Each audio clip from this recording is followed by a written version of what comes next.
Before we begin the Blueprint Codex, I need you to hear this clearly and completely. This course is not therapy. It is not medical treatment. It is not a replacement for crisis care or professional mental health support.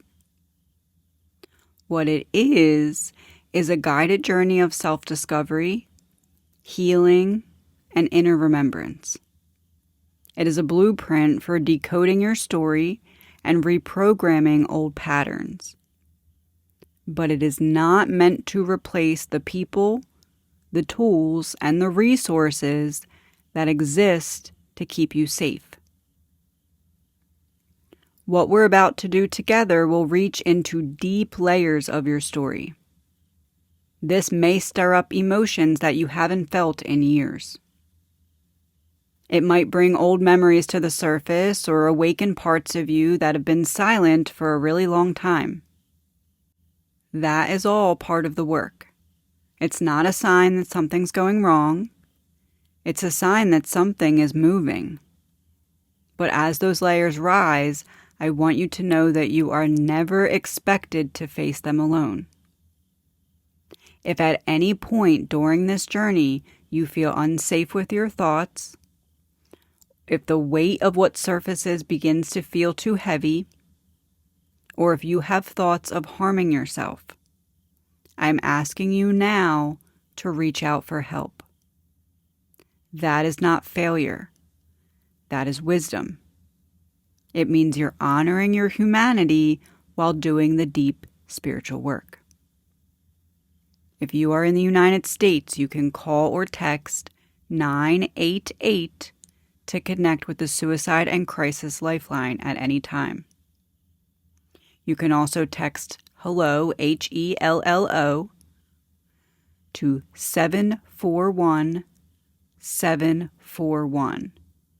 This will put you in contact with the crisis text line. Or you can call 1-800-662-HELP, HELP.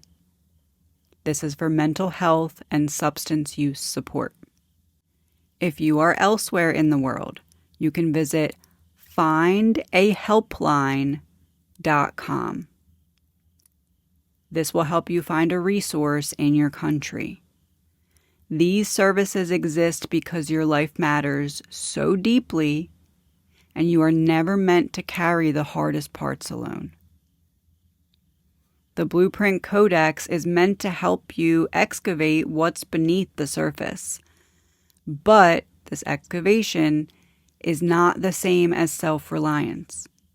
Even the strongest souls need support when they begin unearthing what's been buried, and that's okay. The truth is, some of what surfaces may not be something you can or should process without help. And if that happens, pause, reach out, seek a therapist, a counselor, a doctor, or a support group. These are not detours from the journey. They are bridges that help you cross it more safely. Here's what I want you to understand. The nervous system is a living record of everything that you've experienced. It remembers the overwhelm, the shutdowns, the unprocessed grief. When we begin this work, we open that archive. And when we do, some memories will rise gently. Others may come with intensity, with confusion, or with pain. Both are normal. Both are part of the unfolding. The difference between healing and re-traumatizing yourself often comes down to one thing: support. And part of that support is how you care for yourself in the moment. If a wave of emotion feels too big, try grounding yourself. Anchor to your senses. Name 5 things that you can see, 4 that you can touch, 3 that you can hear. And then breathe deeply. Inhale to 4. Hold for 4. Exhale for 6. Speak safety out loud. I am safe right now. This feeling is information, not danger. It will pass. And reach out to someone that you trust. You do not need to explain everything. You can simply say, I need someone to sit with me while I feel this. You also need to know that pacing is part of the process. This is not a race. There's no prize for rushing. There's no shame in pausing. If a lesson stirs up more than you expect it, you can slow down. If a practice feels too intense, you can repeat it gently or return to it later. The blueprint will wait for you. You don't lose your place by caring for yourself. And if you only take one thing from this message, let it be this. You are not broken. You're unfolding. You're not weak for needing help. You're wise for knowing that power grows in connection. Survival builds walls. Healing builds bridges. And when the walls feel too heavy to tear down alone, reaching for help is not giving up. It's actually devotion to the version of you that still believes in more. So before you move forward, I want you to promise yourself something. That if at any point this work stirs up something bigger than you can hold, you will not do it alone. You will reach out. You will seek help.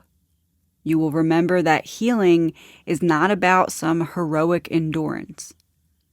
It's about sustained presence. And presence is easier to cultivate when you're supported. This is how you walk the blueprint wisely. This is how you meet yourself without losing yourself in the process. And this is how you build not just awareness, but wholeness. So now that you understand the deeper landscape of this work, you're ready to begin. The labyrinth awaits, and you are safe to enter it with the knowledge, the tools, and the support that you need. You matter. Your mental health matters.